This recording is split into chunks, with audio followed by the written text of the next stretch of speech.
Thank you, David.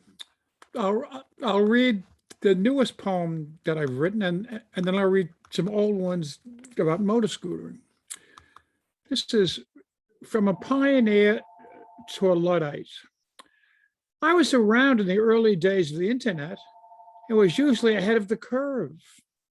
I was one of the first users of the Source CompuServe and AOL, belonged to the first bulletin board system, CBBS, used Telnet to connect to the well, an early great conferencing system, hung around on Lambda Mu, was one of the early users of Mosaic, the first graphic web browser, had a Facebook account when it was only available to EDU addresses, opened the doors to Amazon, that should be in his Hall of Fame, wrote about the internet, the magazines and newspapers.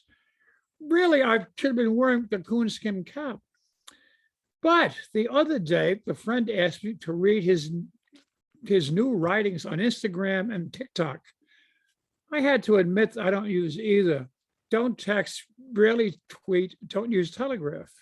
In short, I would have taken off my coonskin cap and settled in St. Louis while Jim Bowie and Davy Crockett continued west. Oh, well, now I'm a poet, and look what happened to them. And then I have some all having to do with one of my hobbies. This is from my book that had to do with my poems from 2008 to 2010, which was recently released by Scars Publication. And a bunch of them have to do with motor scooting. Ride to the sun. Riding a motor scooter 40 miles to and from school is challenging in the fall. It's 40 degrees in the morning when I leave, and cold as a bitch. Or if you prefer, cold as a witch's tit. Why is cold always feminine? Why can't it be cold as a wizard's balls?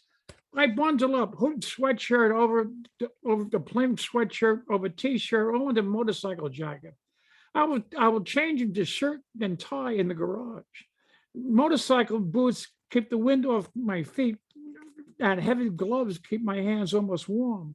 In other words, it's me against nature, and I usually win. As I go further south, it gets both later and warmer, and by the time that the tree cover disappears along the Springbrook Parkway, I am being warmed by the sun. Going home in the early afternoon, as today, is a different story. The hooded sweatshirt stays in the trunk, and lighter gloves go on. The ride home is pure pleasure. I enjoy the sky, the water that I ride by and pass over, and the multicolored autumn leaves that I cruise under. Some days, though, I go in late. A great ride in the warmth of the day, but return late at night. And on this road, I'm riding into the cold as I go further north. I could take a car and listen to the radio while I drink my coffee, but never have to spend time deciding on the length of clothes, nor have to leave time to do a Clark Kent in the garage. Sound like a good plan? Absolutely not. Not if you're still crazy after all of these years. Thank you, Paul Simon. It fits. Ask my wife and friends. And a short one. And this goes to some of the music that people have talked about. Can't do 60 no more. I rock 'em, roll 'em all night long. I'm a 60-minute man. Billy Ward, 60-minute man, 1951. Wikipedia called 60-minute man the first of the double entendre songs. Double entendre? To us, it was a single entendre. We all knew it was about fucking.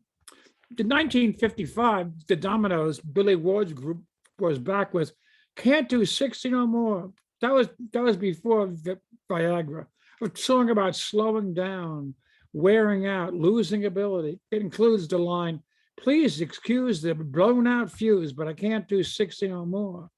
Now we have marvelous devices and procedures and Viagra. My sister-in-law has a new heart. My neighbor has the new kidney, and other friends have artificial knees and hips. We've come a long way.